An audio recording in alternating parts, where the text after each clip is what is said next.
আসসালামু আলাইকুম। SA news আইডেক্সকে আপনাদের সবাইকে স্বাগত জানাচ্ছি। আমি শাহেদ আলী। ভারত পাকিস্তানের উত্তপ্ততা শেষ হতে না হতেই ভারতের সাথে আবার দ্বন্দ্বে জড়ালো চীন। এবার শুরু হয়ে গেল চীন এবং ভারতের দ্বন্দ্ব।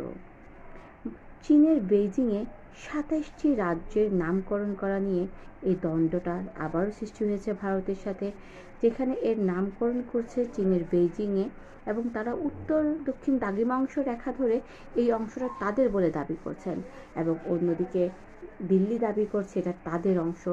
এদের নামকরণ দিল্লি করবেন এবং এদিকে দেখা যাচ্ছে বেইজিং তার নামকরণ করছে। এটা নিয়ে দুই দেশের মধ্যে আবার জাংনাং দ্বন্দ্বে লিপ্ত চীনের হয়ে গেছে। ভূখণ্ড উত্তর অঞ্চলটির দ্রাঘিমাংশে কিছু কিছু এখন স্থানের রেখা মানসম্মত ধরে বলা যায় নামকরণ এটা বেইজিংয়ের বেইজিংয়ের সার্বভৌম কিন্তু অধিকারের মধ্যে পড়ে। ভারত দাবি 非关 করছে 税 এটা 措施 তাদের। 在内的。